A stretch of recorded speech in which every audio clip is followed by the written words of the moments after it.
him out of here right now! I don't want to see him on this property again! Throw him out. The shout echoed across the front entrance of Zenith Holdings as two security guards grabbed the homeless man by his worn jacket and dragged him away from the glass doors. Employees stopped walking. Phones immediately came out. Cameras recorded everything. Veronica Hale stepped out of her black luxury car with pure disgust written across her face. Her diamond earrings caught the morning sunlight while the beggar struggled against the guards near the company fountain. "I warned you yesterday," Veronica snapped. "This is private property, not a place for filthy beggars." The man slowly lifted his head. His beard was rough, his clothes dirty, but his eyes were strangely calm. Too calm. "I only ask for food," he said quietly. "And I'm asking security to remove trash from my entrance." Several employees laughed nervously. Others looked away uncomfortably. One young intern lowered her phone, clearly disturbed by the scene, but nobody dared challenge Veronica. Nobody ever did. The beggar looked directly at her. "One day, you'll wish you treated people differently." Veronica let out a sharp laugh. "Please. Men like you always say dramatic things when life fails them." Then she turned toward her employees. "This," she announced loudly, "is exactly what happens when people refuse to work hard and become useful." The humiliation hit harder than the guard's grip. The crowd murmured. Someone whispered, "She didn't have to go that far." But Veronica heard it. "Yes, I did," she replied coldly.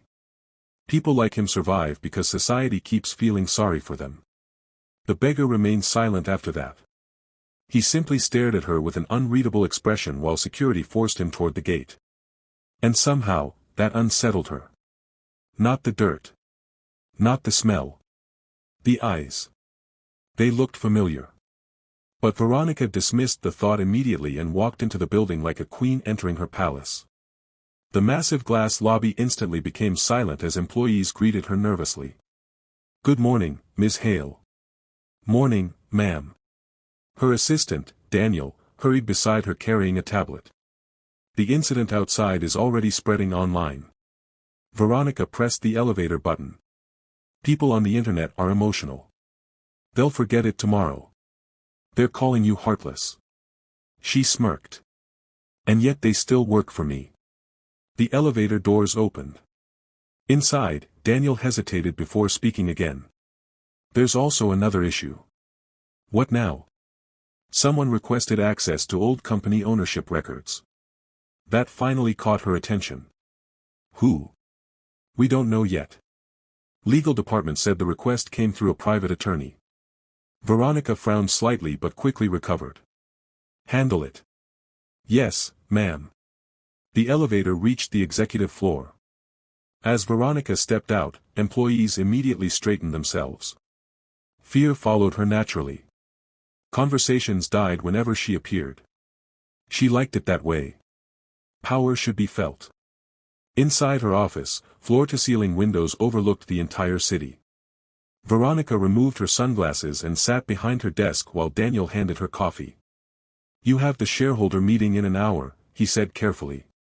She nodded absent-mindedly. But her mind briefly returned to the beggar outside. Those eyes. Where had she seen them before? Before she could think deeper, her phone buzzed. Unknown number. She answered impatiently. "Who is this?" Silence. Then a calm male voice replied, "People reveal their true character when they think someone is beneath them." Her expression hardened instantly. "Who are you?" But the line disconnected. For the first time that morning, Veronica felt uneasy. Meanwhile, across the street from Zenith Holdings, the beggar sat quietly on a bench, watching the tower rise into the clouds. Cars moved endlessly around him while people ignored his existence completely. He opened an old leather notebook resting on his lap. Inside were names. Dates. Contracts. Company figures. And one name circled repeatedly in dark ink. Veronica Hale. The beggar stared at it for several seconds before closing the notebook slowly. A black SUV suddenly pulled beside the curb. The tinted back window lowered slightly. "Sir," the driver said respectfully, "everything is prepared." The beggar nodded once. Not yet. The driver looked confused. The board is ready to move today. I said not yet. The window rolled back up immediately. Across the street, two employees exiting the building noticed the interaction. One frowned. Did you just see that? The homeless guy. Why would someone in a luxury SUV call him sir? Before either could say more, the SUV drove away. The beggar remained seated calmly like nothing had happened. Back upstairs, Veronica entered the shareholder meeting with complete confidence. Executives instantly went quiet. She stood at the head of the table. Let's begin. The presentation started smoothly until one elderly board member suddenly interrupted. There's a legal concern we need addressed first. Veronica looked annoyed already. Can it wait? No. The room became tense. The director cleared his throat carefully. A dormant ownership claim connected to Zenith Holdings has resurfaced. Veronica blinked once. What? Our legal team received documents this morning. What documents? The old man exchanged nervous glances with the others before answering carefully. Original founder documents. A brief silence filled the room. Then Veronica laughed softly. That's impossible. The founder disappeared years ago. Yes, the director replied slowly. That's what makes this concerning. Her confidence flickered for the first time. Who filed the claim? We don't know yet. Outside the tower, the beggar finally stood from the bench. His expression remained calm. Controlled. Patient. He adjusted the sleeve of his worn coat slightly before beginning to walk toward the building entrance again. This time, security noticed him immediately. But strangely, neither guard moved. One whispered nervously, something about this man doesn't feel right. The other swallowed hard. I heard legal called this morning asking about old executive access codes. The beggar continued approaching slowly. Inside the boardroom upstairs, Veronica's irritation grew stronger. This is ridiculous, she snapped. Whoever is behind this is obviously trying to scare investors. But before anyone could respond, Daniel suddenly rushed into the room looking pale. Ma'am. Veronica turned sharply. What now? Daniel swallowed nervously. There's someone downstairs asking to see the board. Tell security to remove them. Daniel hesitated. They already tried yesterday. The room fell silent after Daniel's words. Veronica stared at him impatiently. Then why are you standing here instead of fixing it? Daniel looked visibly uncomfortable. Because, this time security refused. A confused murmur spread across the boardroom. What do you mean refused? Veronica demanded. They said the man showed them something. Daniel's voice lowered carefully. An executive authorization card. Several directors exchanged shocked glances instantly. That's impossible, Veronica said sharply. All executive clearances were changed years ago. Daniel nodded nervously.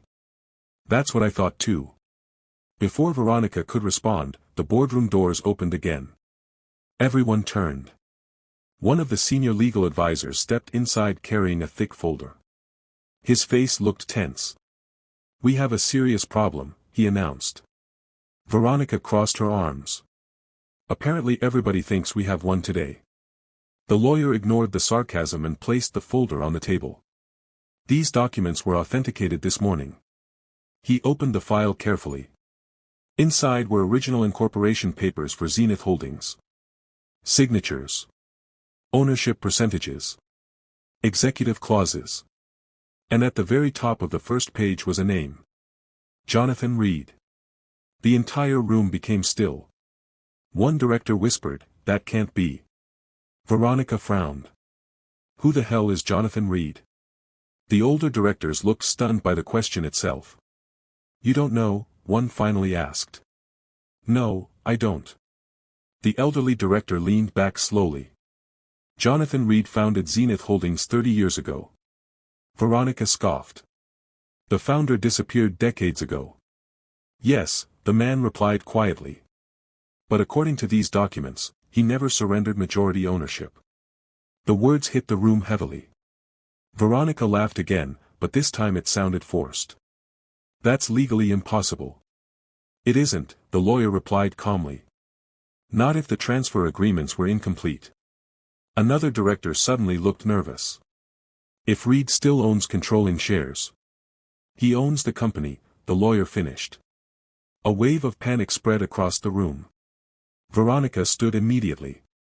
No. Absolutely not. Somebody is fabricating this. Unfortunately, the lawyer continued, the documents are authentic. Daniel shifted uncomfortably near the door. There's more. Veronica turned sharply toward him. The man downstairs, Daniel hesitated. His name is Jonathan Reed. The boardroom exploded into overlapping voices. That's impossible. He's alive. Where has he been? No one's heard from him in years. Veronica's expression darkened completely. You're telling me the filthy beggar outside is the founder of my company? Nobody answered. Because suddenly, nobody was certain of anything anymore. Far below the tower, employees watched nervously as the beggar entered the lobby again. This time, nobody laughed. Nobody mocked him. Security stood aside silently. The receptionist swallowed hard as he approached her desk. I'm here for the board, he said calmly. His voice carried authority now. Not because it had changed. But because people were finally listening. The receptionist quickly nodded. Why yes sir. Sir. The word spread through the lobby instantly like electricity. Employees whispered frantically. Did she really insult the founder? Oh my God. She humiliated him in public. This is bad. Very bad. Upstairs, Veronica paced furiously across the boardroom. This is nonsense, she snapped. A homeless man cannot just walk in here claiming ownership. He isn't claiming it, the lawyer corrected carefully. Legally, he may already have it. Veronica slammed her hands against the table. I built this company. The elderly director finally looked at her directly. No, Veronica. You expanded it. That sentence hit harder than expected. For years, Veronica had convinced herself Zenith Holdings belonged to her. She had transformed the company into a billion-dollar empire after becoming CEO. But suddenly the foundation beneath her success felt unstable.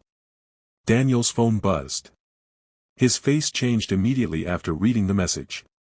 He's coming upstairs. The room went silent again. One director loosened his tie nervously. Another quickly closed his laptop. Even the lawyer straightened his posture. Veronica noticed all of it. They were afraid. Not of her anymore. Of him. The elevator began rising toward the executive floor. Floor numbers climbed slowly. 10. 17. 21. Inside the elevator, Jonathan Reed stood quietly beside two silent security guards. His worn coat still hung loosely around him, but his posture no longer resembled a helpless beggar. He looked like a man returning to something unfinished. One guard finally gathered courage to speak. Sir, why didn't you say who you were yesterday? Jonathan stared ahead calmly. Because I wanted honesty. The guard frowned slightly.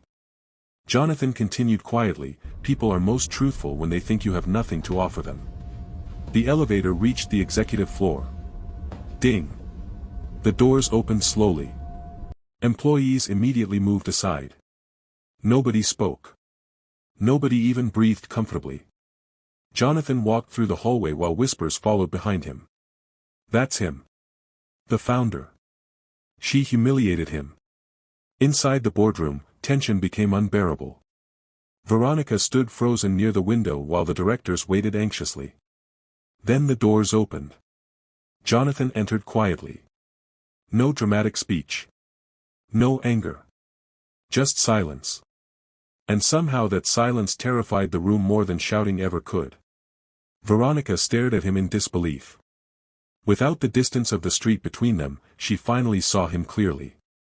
The calm eyes. The composed posture. The confidence hidden beneath the worn clothes. This was no ordinary man. Jonathan slowly looked around the boardroom before his gaze settled on Veronica. Neither spoke for several seconds. Then he gave a small nod. Ms. Hale. Her throat tightened unexpectedly. You, she whispered. Jonathan walked toward the table calmly. One of the directors immediately stood and pulled out a chair for him. Veronica noticed that too. Respect. Real respect. Not fear. Jonathan sat down slowly while the legal advisor pushed the ownership documents toward him. He barely glanced at them. I assume everyone has been informed, he said calmly. No one interrupted him. Veronica finally regained her voice. You let them drag you like an animal yesterday. Jonathan looked at her without emotion. Yes. Why? His answer came immediately. I wanted to see who was leading my company. The words landed like a slap. Mine. Not yours. Mine. Veronica forced herself to stay composed. If this is some kind of revenge performance. It isn't. Jonathan's calmness only frustrated her more. You humiliated me publicly, she snapped. A faint expression crossed his face for the first time. No, he replied quietly. You humiliated yourself publicly. Nobody in the room moved. Nobody defended her. And that terrified Veronica more than anything else. Veronica felt every pair of eyes in the room shifting away from her. For the first time in years, she was no longer the most powerful person at the table. And she hated it. She straightened slowly, forcing confidence back into her voice. You disappear for decades, return dressed like a homeless man, then expect everyone to hand over control because of old paperwork. Jonathan remained calm. It was never your control to begin with. The sentence cut deep. Veronica laughed bitterly. You think owning papers makes you a leader? I turned Zenith Holdings into a global empire. And what did it cost you? Jonathan asked quietly. She opened her mouth immediately, but no words came out. Jonathan leaned back slightly. Fear is not loyalty, Ms. Hale. Silence is not respect. The room stayed painfully quiet. Because everyone knew he was right. Jonathan slowly removed a small flash drive from his coat pocket and placed it on the table. I spent years away from this company, he said calmly. But I never stopped watching it. The lawyer picked up the drive cautiously. What's on it? One director asked. Internal recordings. Financial diversions. Illegal executive pressure tactics. Employee abuse settlements buried quietly through offshore accounts. The temperature in the room seemed to drop instantly. Veronica's face hardened. That's impossible. Jonathan finally looked directly into her eyes. You built success on intimidation. You rewarded fear and punished honesty. Eventually corruption follows leadership like that. Daniel lowered his head immediately. Jonathan noticed. You wanted to say something before, he said gently. Daniel looked terrified. Sir. Speak. Veronica turned sharply toward him. Daniel, don't you dare. But the fear Daniel once had toward Veronica was cracking apart. Slowly, he spoke. She made employees alter reports to pressure investors. Veronica's eyes widened. She threatened staff who questioned executive spending, Daniel continued shakily. People were fired for disagreeing with her. Enough. Veronica shouted. But now others were speaking too. She forced impossible contracts. She buried lawsuits. She humiliated workers constantly. She cut employee healthcare to increase quarterly numbers. Every voice felt like another wall collapsing around her. Veronica looked around desperately. All of you benefited from those profits. Nobody answered. Because survival had once depended on obeying her. Now survival depended on separating from her. Jonathan watched silently for a moment before speaking again. When I founded Zenith Holdings, it started with 12 employees in a rented warehouse. His voice remained calm but heavier now. People mattered more than numbers. Veronica scoffed weakly. And look where compassion left you. Sleeping on sidewalks. For the first time, Jonathan's expression darkened slightly. You assume I became poor because I failed. The room listened carefully. Jonathan folded his hands together. Years ago, after my wife died, I stepped away from public life. I trusted executives to protect the company while I grieved. His eyes shifted briefly toward the skyline outside. They stole from the company slowly. Manipulated shares. Changed structures. Turned employees against one another. The elderly director lowered his head in shame. Jonathan continued, when I returned quietly months ago, nobody recognized me. So I stayed invisible. Veronica stared at him silently. I wanted to understand what Zenith Holdings had become without power influencing what people showed me. His gaze settled on her again. And then I met you outside the gate. The memory hit her hard. The cameras. The laughter. Her words. Trash. Worthless. Invisible. Jonathan reached into his coat pocket and removed something else. An employee identification badge. Old. Faded. This belonged to the first janitor Zenith Holdings ever hired, he said softly. His name was Marcus. Nobody understood where he was going. Marcus once told me something important. He said the way a company treats its lowest worker reveals the soul of its leadership. Jonathan looked directly at Veronica. You failed that test before you even knew it existed. The silence afterward felt unbearable. Veronica's breathing became uneven. You planned this, she whispered. No. You wanted revenge. Jonathan shook his head slowly. If I wanted revenge, you would have lost everything yesterday. Then what do you want? His answer came without hesitation. My company back. The lawyer finally stood. Based on the verified ownership structure, Jonathan Reed retains controlling authority over Zenith Holdings. One by one, the board members avoided Veronica's eyes. She realized what was happening. No, she said quietly. Nobody moved. No, she shouted louder. You can't remove me after everything I've done for this company. The elderly director finally spoke. The board is initiating an emergency vote regarding your leadership effective immediately. Her face drained of color. You're serious. One by one, hands slowly rose around the table. Not angrily. Not dramatically. Almost sadly. But firmly. Veronica looked at Daniel desperately. After everything? Daniel swallowed hard. You stopped seeing people as human a long time ago. The final vote passed. Her authority was terminated. Just like that. The woman who once controlled every voice in the building suddenly had none defending her. A security officer entered quietly near the door. Not aggressive. Professional. Ms. Hale, he said carefully, will need your executive access badge. The humiliation burned through her chest. Yesterday she had watched this exact thing happen to Jonathan outside the building. Now every eye in the room watched her instead. Slowly, she removed the badge from her blazer. Her hand trembled slightly. As the officer took it, Veronica looked toward Jonathan one final time. You enjoyed this. Jonathan's expression remained unreadable. No, he replied quietly. I take no pleasure in watching people destroy themselves. That hurt more than anger would have. Veronica stood frozen for several seconds before finally turning toward the door. Nobody stopped her. Nobody spoke. The powerful CEO who once terrified an entire company walked out in complete silence. Employees throughout the hallway immediately looked away as she passed.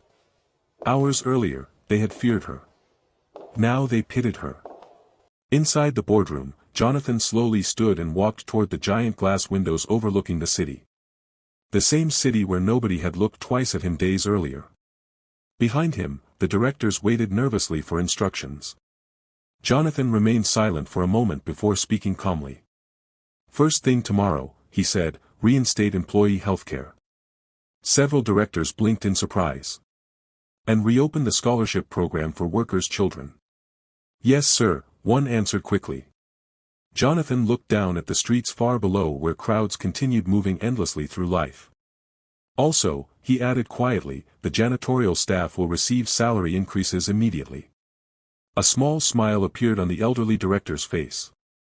For the first time in years, Zenith Holdings felt different. Human again. Jonathan exhaled slowly while sunlight poured across the room. The man they mocked as worthless had returned not to destroy the company, but to remind it what dignity looked like. And somewhere far below the tower, the viral video of Veronica humiliating a beggar continued spreading across the internet, except now the world finally knew who the beggar really was. If you enjoyed this story, don't forget to like the video, subscribe to the channel, and comment below. What would you have done if you were Veronica?